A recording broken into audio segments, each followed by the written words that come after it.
When I'm producing an episode of Ostium, I need to be able to hear everything, whether it's narration, dialogue, sound effects, music, or how they all sound together. I need to hear it all. To be able to do that, I need a good set of headphones. Fortunately, the Region Premium on-air model headphones from Studio do just this.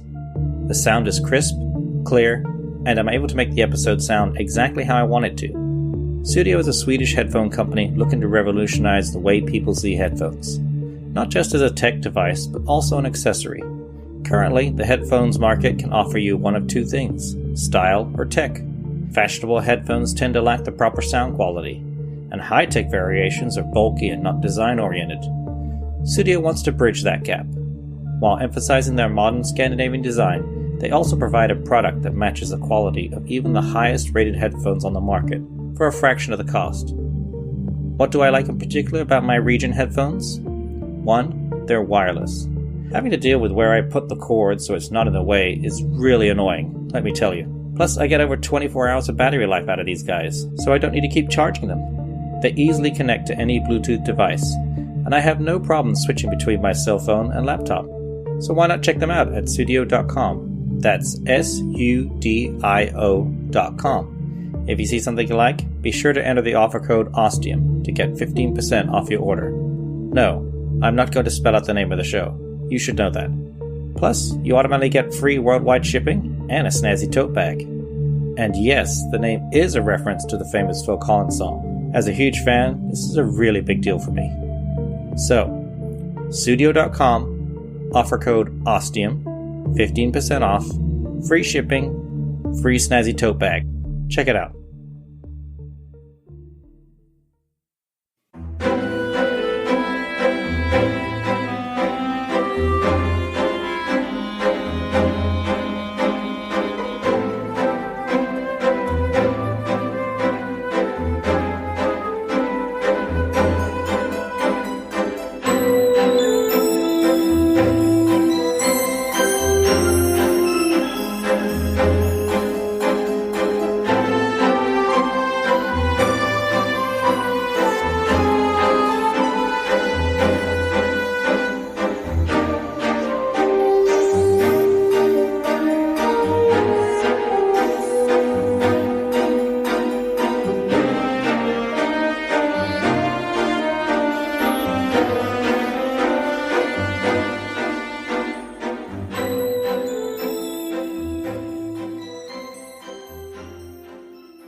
Something's not right. Again, but it's not with Ostium. It's with me. I'm not right. Something's wrong with me. And I'm really fucking scared. I'm recording this while Monica's out. She said she wanted to take a walk downtown, clear her head or something. Look at some of the doors. I said, sure. Gives me time to do a recording, private recording, about what's happening to me. Or at least what I think's happening to me. Okay.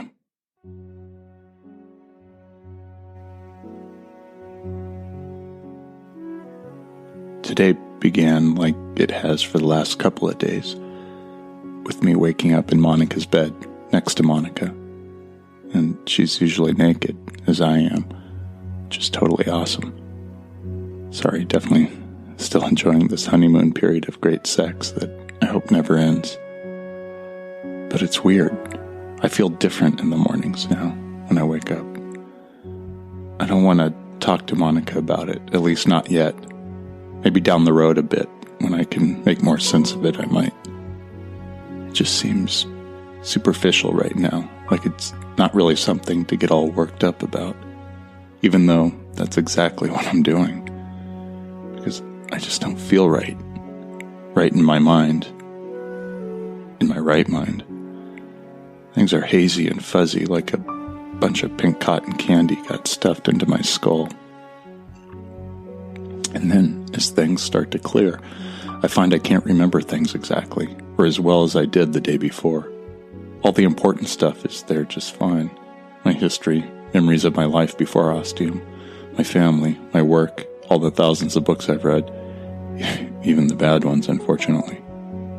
There goes that photographic memory again. Hey, come on, I haven't mentioned it in a while. It's the more recent stuff that's iffy.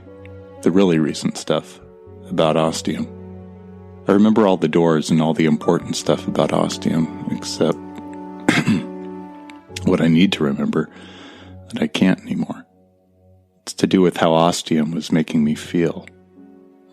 Not sure what effect Ostium was having on me. Something about what I thought of Ostium, going through those doors, finding the artifact, bringing it back, putting it in the map table. Like there's a price that's exacted on something or someone to be doing this. I know I've thought of it recently through the laws of nature. You know those, right? The one about every action having an equal and opposite reaction. And the other one about energy and how you can't ever destroy energy, just transform it into something else. Well, I feel like I've thought about this in relation to Ostium on a number of occasions. I even feel like I've talked with Monica about it. But it's like it's not there anymore. I can't remember the details or salient points or what I was trying to say about it. They're just blurs now, hazy intuitions that tell me nothing. And the real reason this has got me so freaked out is because even though I can't remember this stuff, I can remember something else that's way more scary. I can remember that yesterday I didn't remember this stuff at first, but then I worked at it to try to jog my memory, and then I did remember it. And now, on this new day, it's all gone again. I don't know why, and I've been trying since I woke up, so for like 2 hours to remember it, and it's just not there anymore, or I can't access it. So, yesterday I couldn't remember, but then I made myself remember. Today I can't even do that. And I'm fucking terrified about it. I don't know what's going on. I don't know what's happening to me. Okay. I think I made my point for now. Oh, and I hear Monica coming back, so I need to pull it together and go find out where the next door is.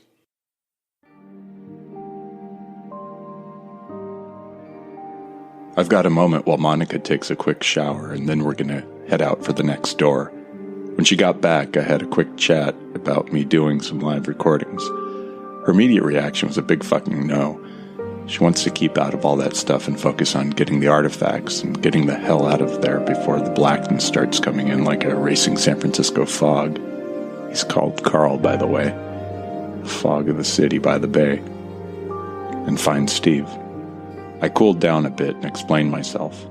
I said it's hard at the end of the day to remember every single detail and thing that happened, especially if there's a lot of shit going on. Now talking and narrating it as it's happening might help me figure out why Ostium is doing this to me and constantly putting me in pieces of my past. It's pretty much convinced her, but I added some icing about how I always end up doing my spiel in front of her once I recognize where we are, and what's the harm in recording it as it happens? It'll save me having to repeat myself later and try to remember what I said. Plus, doing it then and there always makes me remember and monologue it way better. I reminded her about the guided tour of the Catalina Casino building, courtesy of yours truly. This got me a smile. As for recording, I can set my phone to record, and I've noticed before that it picks up sound really well, even when it's in my pocket. Impressively well.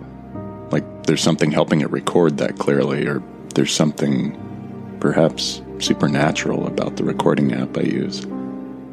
Maybe it's those Ostium waves buzzing around us all the time. Who knows? The other big reason I want to start doing this is because of the stuff I talked about earlier with my memory issues. Some weird shit's been going on with me, and I don't know what's causing it.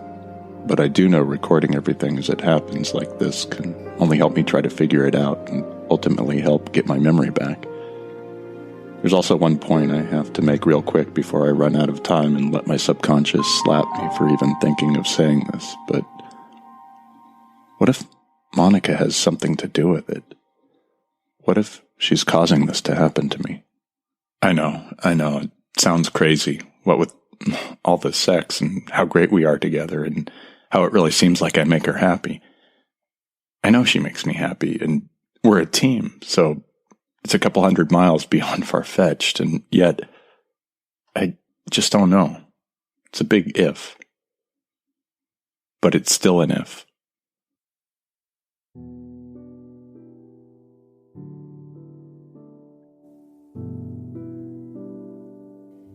On our way to the door, I let Monica know my prediction, that this door will lead us somewhere in the future. And how do you know that? I tell her about the pattern Ostium's been following so far. A door into the past, followed by another door into the past, then a door into the future, and then a door from my own past. So now we're due for a door from the future? Yep. And tomorrow, if all goes well, we'll be taking a trip down your memory lane. Yeah. As you say, if all goes well. I'll call your bluff. Let's see. I lead us to a door in the east wall of Ostium. It's number 201. I grab her hard, open the door, and we go in together. It closes behind us, and there's just darkness. I swear it lasts a second or two longer than usual, testing us. Or as Monica would say, It's just Ostium fucking with us.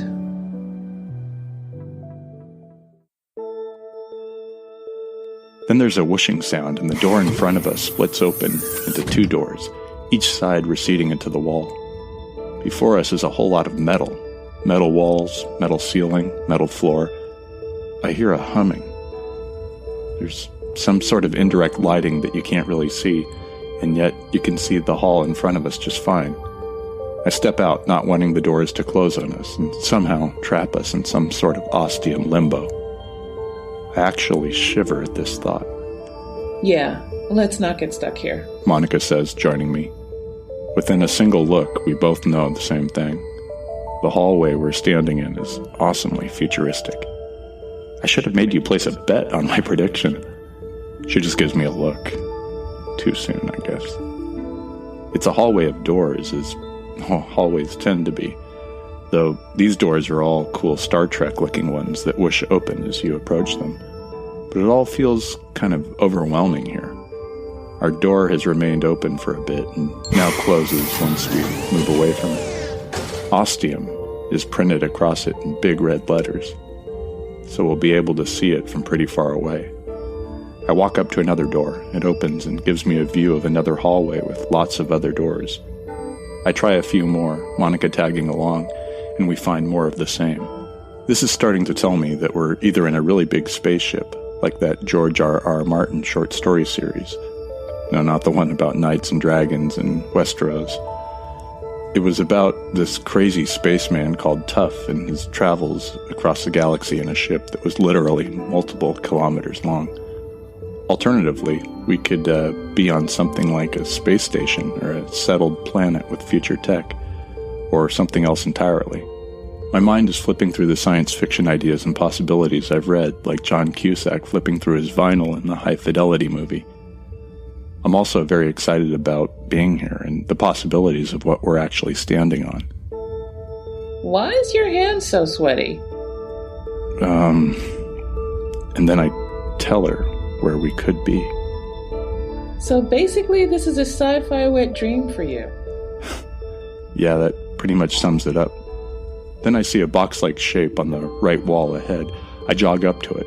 It has a small viewer panel in the front, like you're supposed to lean in and look at it, or look through it maybe, to see what's on the other side.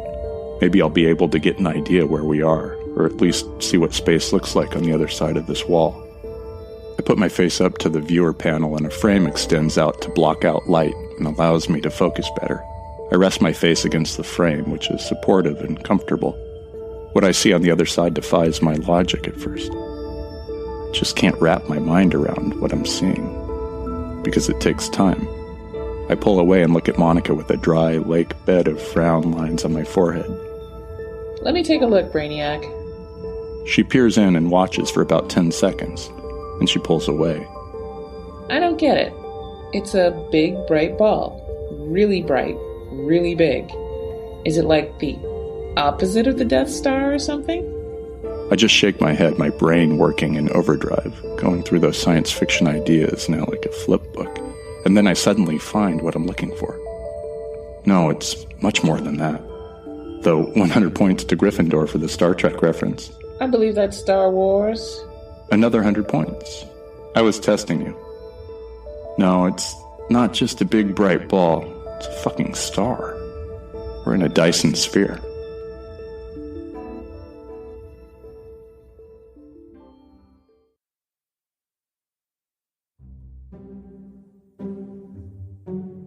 During my day job, a mail carrier, I do a lot of listening to podcasts, especially in the morning when I'm getting my mail ready. I like to shut the world out, do my work, and enjoy some audio drama.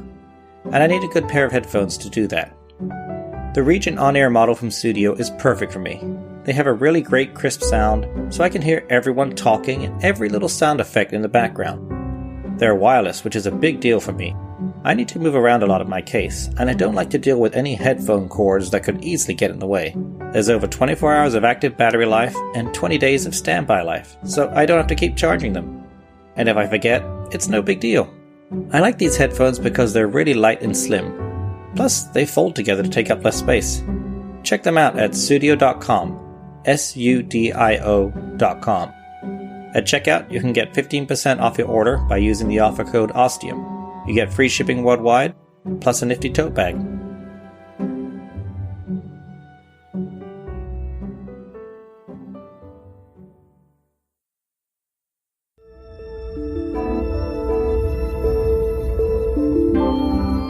The Dyson Sphere is one of those distant future science fiction ideas, along with teleporters and FTL drives. That's faster than light for you Luddites. The kind we're not going to see in our lifetimes. But then neither will our grandchildren or our great-great-grandchildren. It's named after the physicist and mathematician Freeman Dyson. He formalized the concept in 1960 in a paper for the journal Science entitled Search for Artificial Stellar Sources of Infrared Radiation. But let's keep it simple and straightforward. For us idiot tourists? I'm just not going to touch that. Not with the 10-foot pole. Not even to try and make a joke out of it. It's the concept about the distant future civilization. If we're talking about Earth and humanity, we're looking at least a few thousand years in the future. It's basically an extremely technologically advanced civilization that's also supermassive. A population in the trillions, probably. And they've conquered the galaxy. If we look at our planet again, we're talking about expanding beyond our solar system, and we've colonized and live on every planet, moon, meteor, and asteroid that we can safely inhabit. We're talking more advanced than Star Trek and more advanced than Star Wars. It's all about power and energy. When you're running a galactic empire, you need a lot of juice to keep it going. And what has more energy in the universe than a star? Dyson's idea was to create some sort of containment and contraption around this star. So we're talking massive size. And this Dyson sphere would somehow harness the energy of the star. That sounds... Yeah. Imagine a homogeneous solar panel that's big enough to encircle a star. You're talking about a beaucoup amount of wattage. And that's where we are? Inside a Dyson sphere? Yeah, I'm pretty sure from what I can see through the viewer. It's always been a theoretical concept. Some science fiction authors have used it, like Larry Niven, Frederick Pohl, and Robert J. Sawyer. In TV, there was actually an episode of Star Trek The Next Generation that featured a Dyson sphere from an alien civilization. I think it was called Relics. You think? I can't help smiling. No, actually, I know it was called that. Actually, Dyson himself said he was partly inspired by the works of Olaf Stapledon and Edgar Rice Burroughs, to name a few, before he came up with his eponymous sphere. Come on. I lead the way up the corridor, waiting to see as much of this place as I can before we run out of time.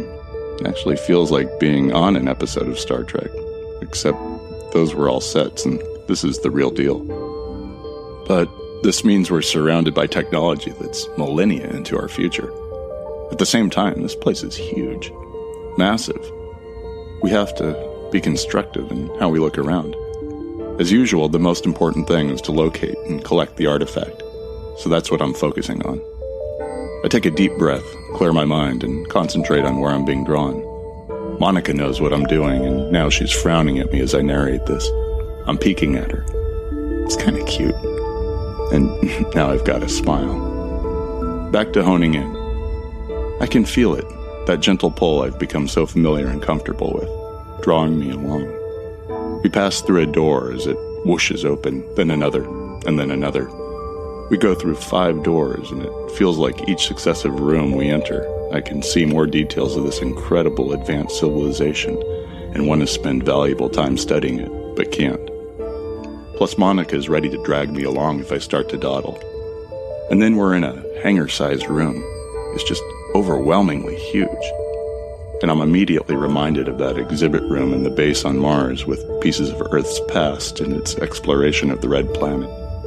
Here are their displays and tables and glass cases like little glass houses showcasing the civilization's history. We're passing between them and I'm just catching snippets, objects of history I can't quite recognize. Data pads and screens displaying information. I think I catch sight of what might be ancient, brittle paper. That's when I start wondering, what if? Could it be? Then I see a display about 20 feet away in a glass case. It's a photo, a big photo. I recognize it, all too well. My legs turn cold, then to jelly, and I collapse to the floor. I haven't felt like this since I went through the infinity door, back in the office where I worked. Because I've just witnessed an impossibility, something that simply should not be. Monica didn't see it, but like before, she's there by my side helping me. What was it? I raised a shaking arm and try to lift a finger, but can't. I point my chin in the general direction, and Monica helps me walk over. The closer we get, the clearer it is to me. After a few steps, Monica recognizes who's in the photo, slows down. She looks at me, but doesn't understand. I don't either. But I keep going, pulling her along more now that she's helping me. We reach it and I stare in both confusion and awe at a giant-sized photo of me. One of my old Facebook profile pics. I think Brandon took it. Maybe it was a selfie. Holy shit. It was. Like one of the first and only ones I ever took of myself. What the fuck is it doing in a museum thousands of years in the future?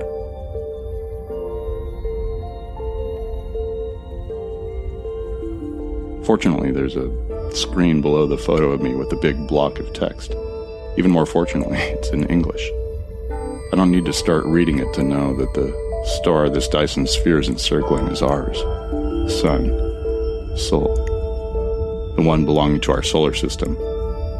And then Monica and I start reading. Jake Matthew Fisher, a savior of humanity?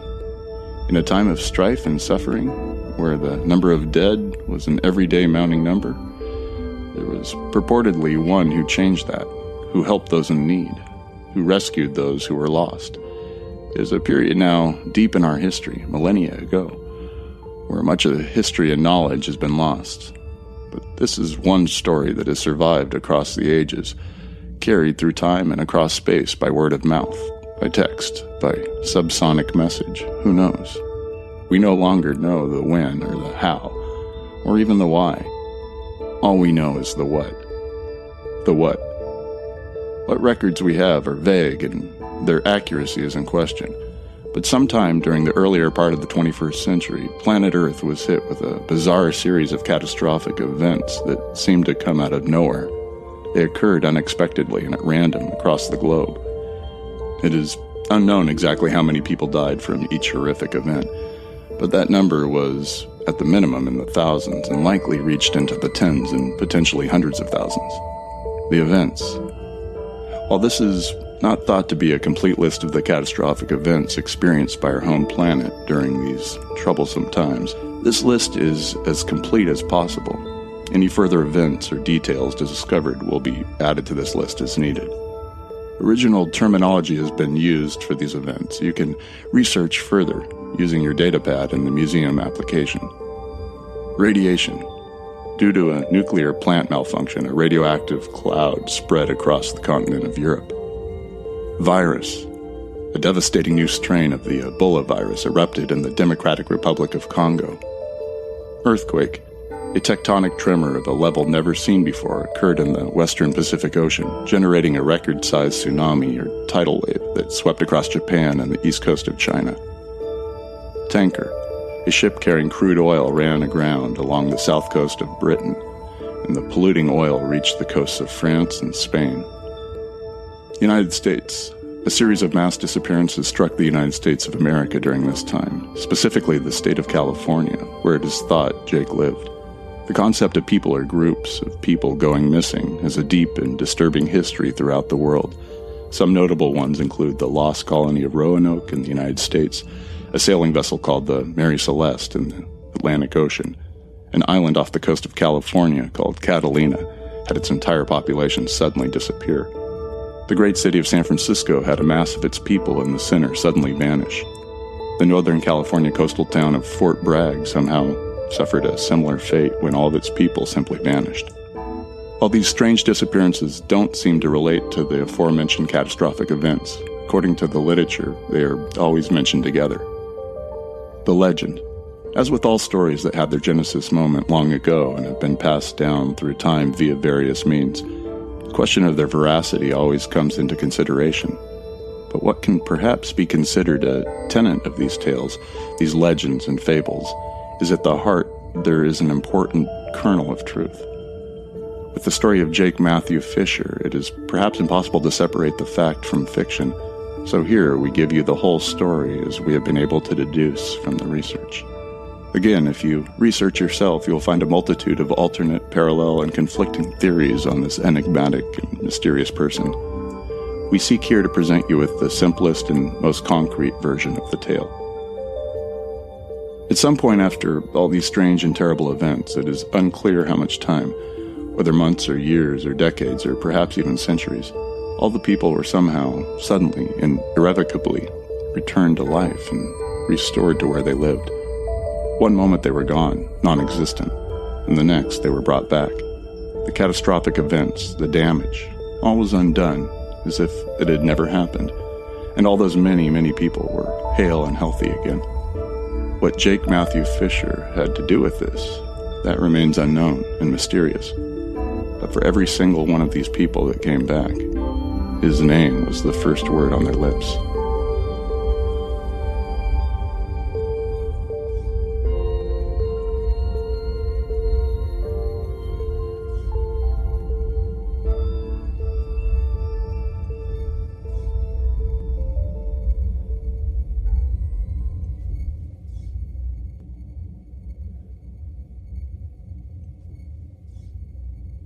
I was dumbstruck and awestruck, dumbstruck, any kind of struck you could think of. I just didn't know how to take it. I felt like Harry Potter finding out it was up to him to defeat Voldemort. Yeah, I said his name. Or Frodo learning that he would have to travel to Mordor to destroy the One Ring. My precious. Or Luke or Leia finding out that he or she was the one. There is another. Hope.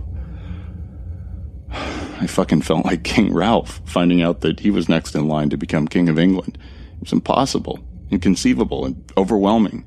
And not me, not me, not me. I can't do it. It's too much. It's too fucking much. Jake, you need to calm down. I mean, if it's me, if it's all me, I have to make the right decision, the exact right decision, to be precise, infinitesimally perfect, to make it all so that all events slot perfectly into play. The ultimate fucking domino fall across time and space. But if I don't get it right, exactly right, then history will be different. History will be changed, and all the people won't somehow miraculously come back to life. They'll be dead forever, and it'll be my fault, all on me. And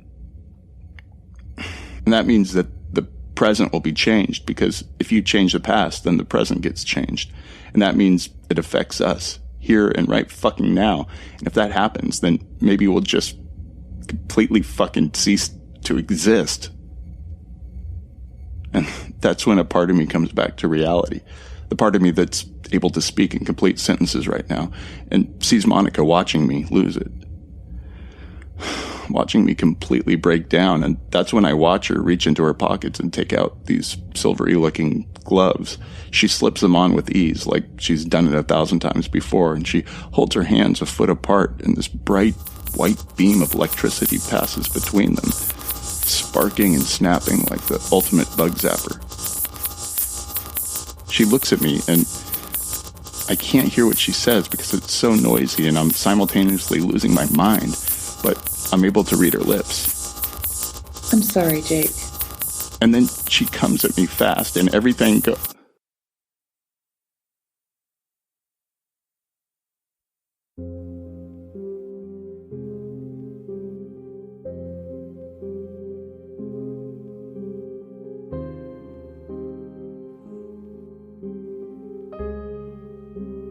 I'm fuzzy again. Extra fuzzy. What the fuck happened to me?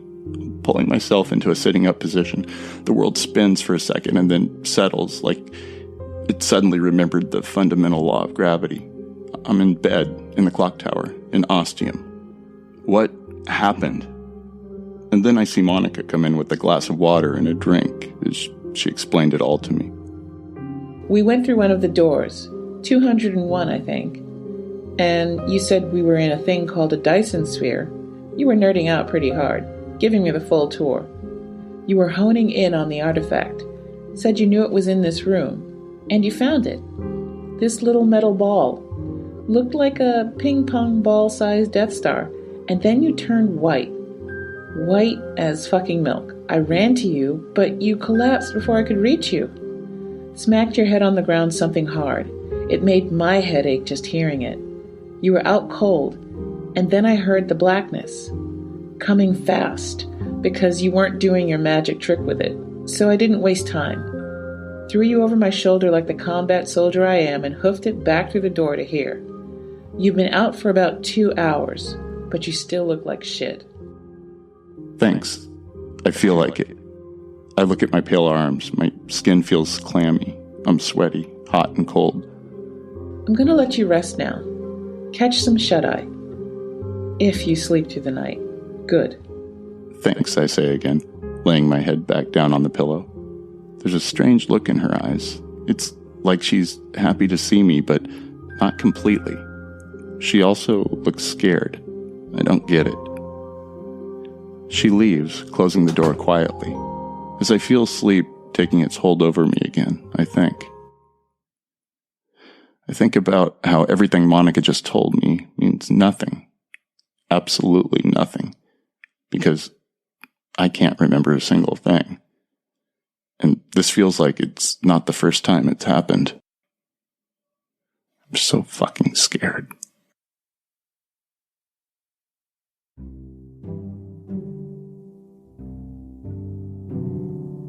This episode was written and produced by Telander.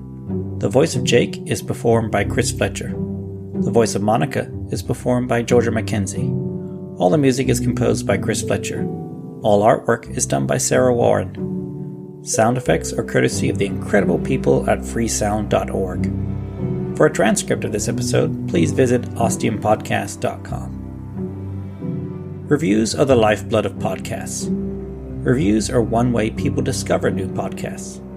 Reviews are how people learn what a podcast is about, what they might like about the podcast. 5-star reviews get podcasts highlighted and featured and mentioned on podcast apps. So you can show your love for Ostium by supporting us on Patreon, or you could write us a 5-star review on iTunes or whatever podcast app you use. This is a really big deal for Ostium, so much so that we're doing a special giveaway for it. What's up for grabs? Well, I'm glad you asked. We're giving away a paperback copy of the Ostium book, Population Zero. But what's even more special about it is it's signed by Team Ostium. You've got autographs from Chris Fletcher, the voice of Jake, Georgia Mckenzie, the voice of Monica, Sara Warren, our incredible artist, and Telander, who writes all the episodes and is saying these words right now. Yeah, I know. Pretty special, huh? This giveaway will run from the release of episode 18 through the release of episode 20, up to just before midnight Pacific time on Saturday, June 2nd. So 2 weeks after season 2 is complete. What do you need to do to be entered? Just leave us a review on iTunes or wherever you listen to your podcasts. Send us a link of that review to ostiumpodcast@gmail.com and you're entered. A winner will be randomly drawn and announced on Sunday, June 3rd, and the book will be mailed to that person. Simple as that.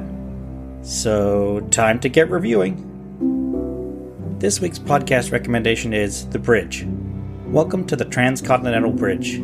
It's an alternate 2016, and Watchtower 10 sits in the middle of the Atlantic Ocean, keeping lonely watch over the Transcontinental Bridge.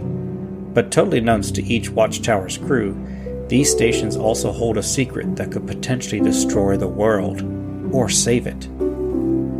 This is another great podcast for the world it's created, with so much backstory and mythology that hasn't been told yet. So you're hooked to the next episode, waiting to learn more about what's going on in the main story, but also to hear more about the history of this strange world. Well, that's all for now. Thank you very much for listening, and please join us in 2 weeks for episode 19, Home by the Sea.